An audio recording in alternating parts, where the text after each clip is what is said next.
Spring is here, finally. And after a long, cold, and wet April, I think you'll agree with me, we're all ready for some May flowers. This month's Uniquely Bristol takes a look at how to get your property and you ready to be outside again. Hello everybody, I'm Mark Thomas, and you found Uniquely Bristol, the show that looks at Bristol's small town values and hidden gems. It's brought to you by the Bristol Development Authority, the BDA, and shown every month on Nutmeg television. Today we're going to give you some tips on how to get that lawn and garden ready to go. And if you don't have a lawn and garden and you still want to be outside, Bristol's Parks Department has something for everyone. It's finally warmer and greener around Bristol, and that means getting your lawn and garden ready for the spring and summer. Whether you're a do-it-yourselfer or need some help with landscaping, Wojtusik Nursery is there to help. Pete, I have to think we've just come off this cold and kind of a wet April. We're ready for May. It's your busiest time, isn't it? Yes, it is. Yes. Yeah. So most people want to get their lawn in check and ready to get going. What are some of the things that people do wrong, and what was your advice to them to get their lawn going really early in the spring? Well, the first thing would be to pick up all the debris, get the dead grass out, rake the lawns lightly so it opens up kind of the pores to the soil and the roots. Now, I always make the mistake because I think fertilizer is one that you kind of got to know what you're doing because it is kind of a harsh chemical that we need. Tell us about, for the Bristol area soils, that what kind of fertilizer we should do and how should it be applied? Well, there's areas of Bristol that have some heavy clay soils, and there's also some with sandy. So it depends on if you have sandy or heavy clay soil. The heavy clay soil, you can use a natural fertilizer on it, a synthetic fertilizer, and that can get put down anytime from May on. Is there any good way for somebody who doesn't know a lot about this to figure out what kind of lawn and soil they have?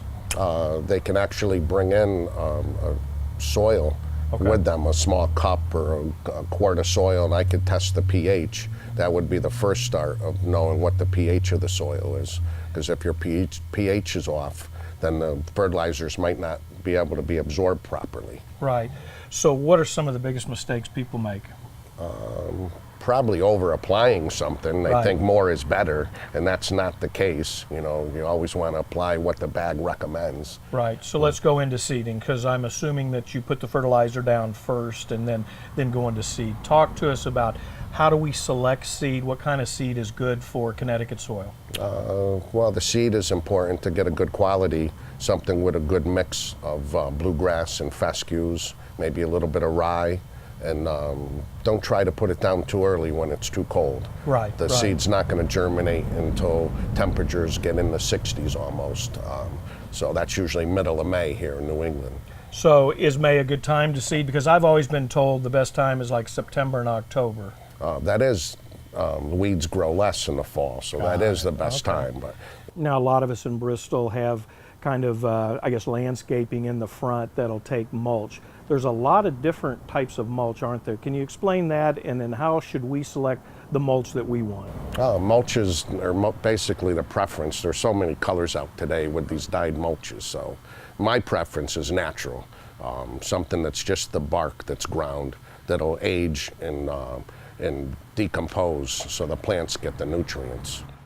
We had snow in April, so we could still have some cool weather. Let's talk a little bit about temperature and how that reacts for the lawn and the flowers. Normally in New England we have hard frosts up until after like May 15th. Right. So I recommend not to put any tender plants out until at least after May 15th. You could plant perennial shrubs early, perennial plants or woody plants, woody shrubs that go in the landscape, any types of trees. But any soft tissue plants, geraniums, or even hanging baskets, you want to be very careful putting them out in early May. You would want to have to protect them if temperatures got, say, below 35 or even 40. So this is a pretty good time to plant trees. What's the proper way when we come out to the nursery and pick out a tree? What should we be looking for, and then how do we plant it? Knowing where the tree is going to go, the light of, if it's in the shade or if it's in the sun, the size of your tree, if you want something small or something large, all that, we can help people pick out the correct tree. If they pick out, a tree that's it might be young here at the garden center in a small pot, Right. but in 10 years it could be something that'll overpower your home. So, What's a good one? I know that a lot of people are in situations to where they're kind of looking for double purposes with a tree or a shrub about getting privacy. What are some of those good selections if you're trying to get something to grow fast and give you a little privacy? the family of arborvitae, they have many choices now. One that comes to my mind is green giant. Grows over a foot a season. Wow, So that's that's been quite a popular evergreen for screening. A lot of people are starting to think about vegetable gardens too. What are some of the things that would help them, some tips on making sure that they have a good season? Getting your garden prepared early, spading it, putting in maybe a compost to get the microorganisms going and the earthworms happy. And then we sell a product called Sweet Peat. Okay. People are really excited about it. Puts a lot of microbes back in the soil, and it prevents weeds if it's done properly. Use it as a mulch or a soil amendment. Now I got to tell you, I'm kind of lost because we have such a selection out here. When people are buying plants, what should they be looking for when they go into a nursery? Plants that are for our zone. We're zone 5, possibly some plants are 6, but the zone and the type of light that the plant's going to require. If they have a shade garden or a sun garden, make sure they ask questions if they're not sure, so we can pick them up the right plant. When we get into the vegetable gardens, what are some of the plants that typically do well here? Tomatoes are a big, people are asking, when can I plant them now? I always get that question, they want them, they're asking for them in early May when we have them, but I wouldn't plant tomatoes until after the middle of May, till the soil gets warm. So one of the advantages of going to a nursery is there's landscaping services. Tell us a little bit about what you offer. We offer anything from spring and fall cleanups to ripping out trees and shrubs, redoing a foundation planting. We do patio and stonework.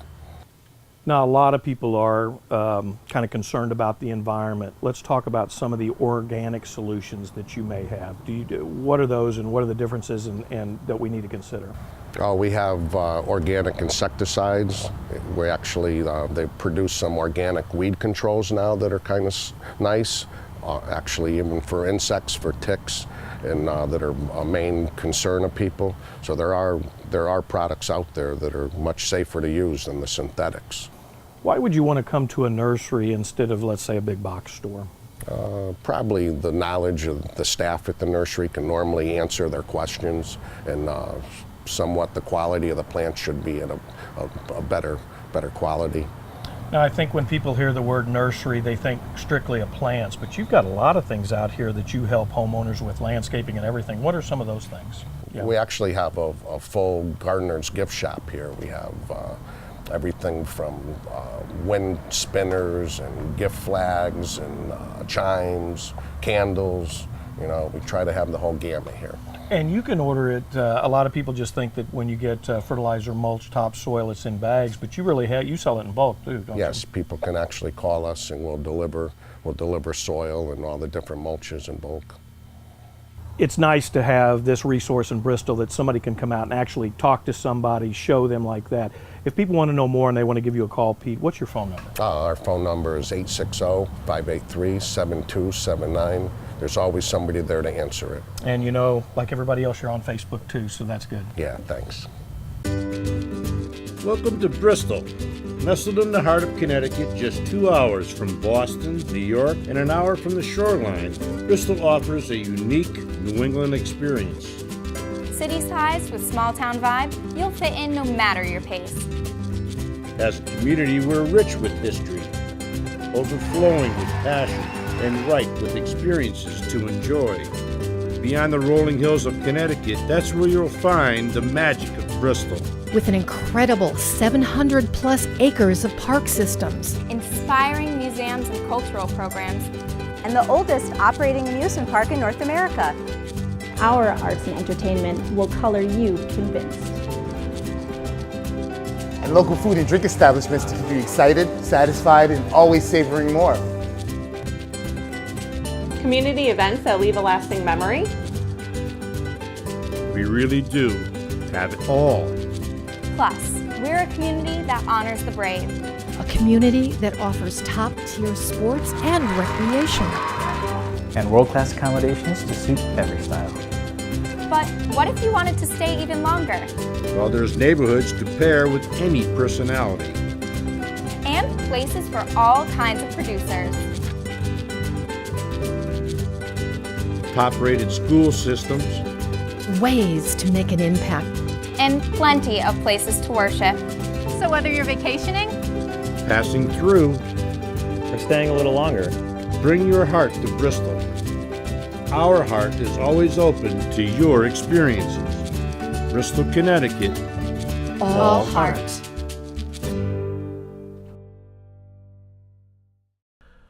No matter what your interest is, Bristol Parks has something for you, and it's pretty special. Recently appointed Parks and Recreation Director Brian Wilson had a chance to explain it to me. You know, Brian, I think that there's a lot of people in Bristol that may have even been here a long time that don't realize what a great park system that Bristol has. Tell us a little bit about it. Sure. Well, we have 14 different parks located Wow. throughout the city. We're here in Rockwell Park today. It's one of the premier banner parks that everybody thinks of when they think of Bristol parks. Right. But we have 14. We have over 730 acres of park span that's active and passive recreation. We have several pools. We have the Dennis Malone Aquatic Center. It's our indoor pool facility. We have an outdoor pool here in Rockwell Park, as well as an outdoor pool at Page Park. Our department also offers endless amount of programs, fitness programs, youth, adult sports. Our swimming lessons are top-notch. And, our amenities include, historic Muzzy Field. We have all the other features here in the park, like the skate park and the splash pads, and really countless things that anybody could just come and do, no charge, no cost. And, there's something for everybody of the whole demographic, really. It's terrific. We see the skaters over here. Let's go to maybe even a more basic question and say, there may be some people out there, well, why do we really need parks and recreation? But it really is important, and it's kind of an investment in the city, isn't it? Absolutely, and I would argue that it's an investment that pays for itself and then some in many different facets. So, I'm sure you like to do things in your spare time if you have any, right? Everybody has leisure time in their life. What do they like to do to recreate? Well, so, we as the municipality, we offer a large variety of things to be able to do for the whole demographic, from, toddlers in our camps and programs to teaching children how to swim, which is a vital skill set. That's a lifelong skill. It's a lifelong skill set. All the way up through, some of our more, senior programming, our aerobics and fitness that help, with the wellness and the quality of life. The parks is really about connecting people in the community, and our places that we have are really, they're outstanding. They really are. They're the features that when people think of Bristol, they think of Memorial Boulevard, and they think of, Rockwell Park or Muzzy Field, and these are the gathering places for the community to come together, build the community spirit, and as far as parks and recreation, the recreation piece is a huge piece, just for the wellness of the community. You think about people's health, sure, and what we're attributing to that. You could be swimming in the indoor pool, just working on your fitness. Doctors today are literally prescribing parks as a reason to go out. And what's the first question you get when you're a doctor? What's your physical activity like? Well, you can come here and you could just do a general stroll around the track with your dog, or you could be playing basketball or over at the skate park. There's any number of physical activities that you could do that fits within what you like to do within your lifestyle. No, we were talking when we were walking up, passive recreation. There's a couple of different types of recreation, isn't there?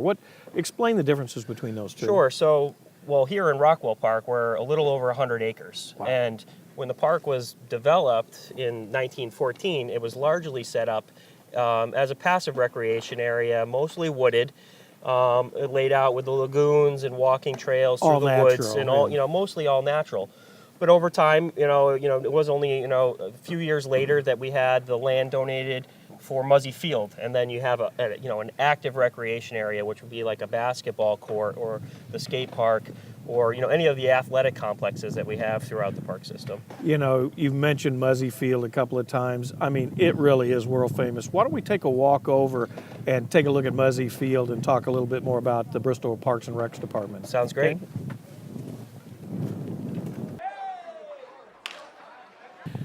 Brian, I got to tell you, after that long winter, I'm loving talking about baseball, and it's kind of funny. There's a lot of people that only know Bristol through Muzzy Field. I mean, this is a very historic field, and I don't think a lot of people understand that Bristol Parks and Recs is the one that kind of maintains this so beautifully. Yeah, so this is our main venue, if you will, quintessential New England ball field. And it's got a lot of history. 100 years of baseball and sports take place here. We've had Hall of Famers in all kinds of sports. Jim Rice.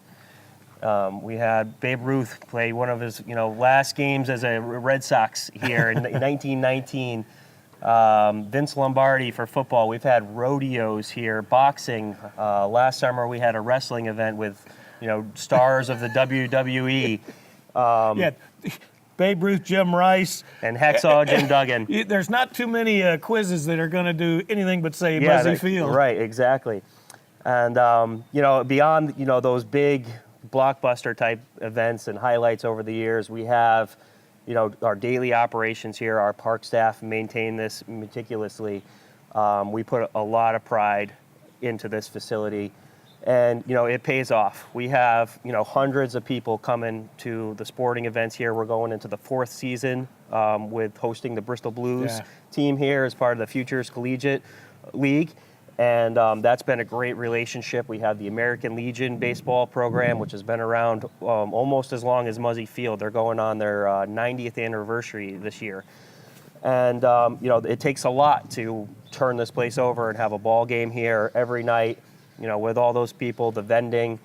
I don't think there'd be anybody in Bristol that would argue this is a sports town, and I got to think Muzzy Field and all of the things you just mentioned have got to be a big reason why. Absolutely. I mean, we have, we get calls continuously from ESPN. They want to come here. They want to film commercials. We have, all kinds of groups that want to come out here, use the field, and then we just have, the little club teams, the men's club teams that, they're dying to come out here and to get one game on Muzzy Field. And, we make that happen. So from our little kids, we have our summer pony league program. So we're talking, 9, 10-year-old kids playing baseball. And, this is their first time to get, out from the little leagues out onto the big league field here. We talk about Bristol and small town values. My dad used to play pro ball for the St. Louis Browns. And I can just imagine what it looked like. This kind of takes you back. It's great for families to be here. Tell us a little bit about, this is great, and you got to love Muzzy Field, and if you haven't been here, you need to come here. But the Parks Department has such a wide variety of activities and programs. I know we don't have enough time for you to tell us all, but hit on the ones that are most popular and that people would really enjoy. Well, I think what makes us the Parks Department really unique is that we are the stewards of the venues and the parks like these that allow the community to come in to run whatever it is that they can imagine up. So whether it's the Bristol Blues coming here to have a fireworks night and dollar hot dogs and hundreds of people in the stands for a sporting event, or if it's the Mum Festival at Memorial Boulevard Park or the West End Festival in the park. I think that is really when we shine the most as providing the community venue for those great activities to go. And it takes a lot of work to plan and get all those things in place and to make sure that we have, the parks are in good condition. But beyond that, we're running a lot of programs as well too ourselves, and we're in all the schools and the classrooms. We have several facilities throughout the park system, throughout the city, like including the indoor pool, that runs year round. And, any day you go in there, there's large groups of people coming in, competitive swim teams, from the high schools, as well as, the senior population, having their, hydrotherapy. It kind of makes Bristol because I know that only been here a couple of years that I came out here. One of the things I think the Parks Department does that people should know about is the concert series. I came out here for one last year, and every one of them has like 1,000 people but it's kind of compact. It feels nice and friendly and relaxed and laid back, and a bunch of different music. We're going to have that again this year, I hope. Absolutely. I'm really looking forward to this summer. We've been very fortunate to have a great renewal of our sponsorships. So we've got a lot of sponsors this year that's helped us sort of go to the next level of entertainment that we have. And we have a really intimate venue here in Rockwell Park, in the amphitheater area, when we use the showmobile. I don't know all the dates off the top of my head, but I know we have a couple, really big acts that I'm looking forward to. One of them, his name is Tim Palmieri, and he's from Connecticut, but he isn't part of a national touring rock jazz band, and he's playing a solo show here, and he's like a guitar virtuoso. That's going to be a do not miss. Also, last year you had such a variety. I mean, you can't get locked in, and you still attract those numbers. You may have country, then you may have rap, then you would have a hard rock. It really is something for the entire community. Absolutely. We want to make sure that we're offering a genre different, every week, so that it is for the entire community. This year we have something really unique we haven't tried before. We have a hip hop artist from the Hartford area, and his name is Self Suffice, and and he specializes in doing youth leadership workshops and poetry and spoken word, and it has a large community backing for the positive message that he conveys through his lyrics. So we're gonna have him here for a concert, but earlier that day he's gonna be putting on a workshop for the community on how to rap and how to do public speaking and everything. And we look at that as a great activity for the youth that might be something that you don't always think of. Well, I think that's great on the Parks Department, because they're not sitting on just the basics and the expected like that. We're at probably one of the most traditional places you could be, a baseball park. But you have a lot of other things. Tell me a little bit, or you know what, don't tell me about it. Let's go see the Frisbee golf place and you educate me, because I'm wondering how many people in Rockwell know that there is a Frisbee golf. Sure, yeah, well that's the hidden gem, so let's go check it out. Let's do. I got to tell you, Brian, I've heard of this, but I never knew it was probably tougher than regular golf from what you were telling me. A lot of, if not half of Rockwell Park is this disc golf course, isn't it? That's right. Yeah, so we have two disc golf courses in the city of Bristol, one at Page Park and one here. They're each just a couple of years old, and they were put in largely by a group of enthusiasts in the sport that live here in Bristol, and they worked with the park department, and the layout here in Rockwell is probably one of the most challenging disc golf courses in New England, and people come from all over for the challenge. This isn't a wide open fairway situation like you would, for a regular golf. And you and I are golfers, and I'm looking, even with Frisbee, this would be tough. A regular golf game would be impossible, but you were telling me some really extraordinary kind of terrain and holes about this. Yeah, so if you go through the whole course, and there's 18 holes here, they've got some really unique shots. So we're at hole 18, which is probably one of the premier holes. People from all over New England come to take this shot along the Pequavic River here. But out through the park, if you go up onto the hillside, there's some steep landscape. There's some up shots and some down shots. There's raised platforms. There's trees. There's obstacles.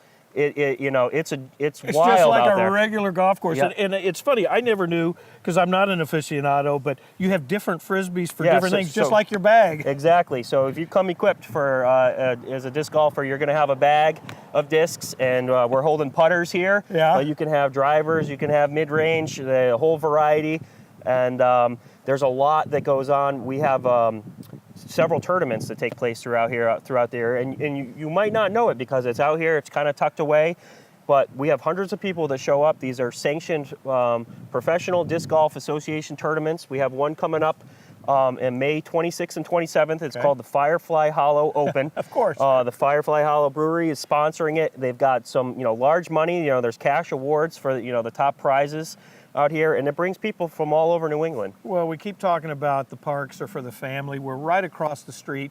The dogs are even welcome. They've got their own bark park over here. Yep, we've got the bark park right here, so it's a fenced-in area for you to take and unleash them and let them have at it. My gosh, there's everything out here. What do you see in the future for the Bristol Parks and Rec Department? So, you know, when I was out here a few weeks ago walking the course with one of the course designers and stewards of the course, and we were talking about holding, you know, larger tournaments, you know, getting, you know, higher kiddies in here and you know, bringing more of a tournament preference there. So we're looking at expanding the events. We've got all the infrastructure in place to host larger events and bring more people in and tie them in with like Firefly and other sponsors. So that's really cool. And then, you know, the stuff that we're running this summer, we've got our concert series. We talk about the dogs. There's a the Bristol Burlington Health District is running a rabies clinic here in May. Mid-May, right? And we're partnering up with them as well too. So we have all kinds of cool things that are going to be incorporated into that. So, you know, you come down, you get a rabies vaccine. We're going to have the police here with their canine units, a bunch of other fun activities. So that's what we look to do. You know, we look to our partners, our other agencies, and say, what can we do to make this bigger and better? If you're in the Bristol area and don't take advantage of this, shame on you. So if somebody is listening, and I know they are, they're going to want to get involved and learn more. Where should they go and where would they call? Sure. So there's a lot of things that you can do to get involved. The easiest stuff is you go to our website, bristolrec.com. It's got all of our programs. You can register for your membership or any program on there. You can see, you know, what we have coming up over this next 6 months or so. You can go on our Facebook page, Bristol Recreation, and you know, follow us there. If you want to get hands-on involved, we have a 7 board member commission, park commission, that meets every month, and they primarily set policy, but we talk about all sorts of things of, you know, our initiatives and establishing, you know, the future of the park system. You can come out here and just volunteer. We need people to come out and just help, you know, clean up and do some efforts, or join any of the other civic organizations in the community that come out here and help us put, festivals and other events on. You know what? It's 19 polls on me. All right. Well, I hope you're like me. You're glad it's spring, but I have to tell you, I've got one eye on summer, but that's next month. Thank you so much for joining us. I hope today's tips really helped you get your lawn and garden started out well. And don't forget about the 14 Bristol parks that are here, run by the Bristol Parks and Recreation Department. We appreciate you being here, but we do want to know what you think. Our email address is marketing@bristolct.gov. You want to know more about Bristol? It's right here, bristolallheart.com. And of course, we're on social media, Facebook, Twitter, Instagram, and LinkedIn. Until June, we'll see you next time.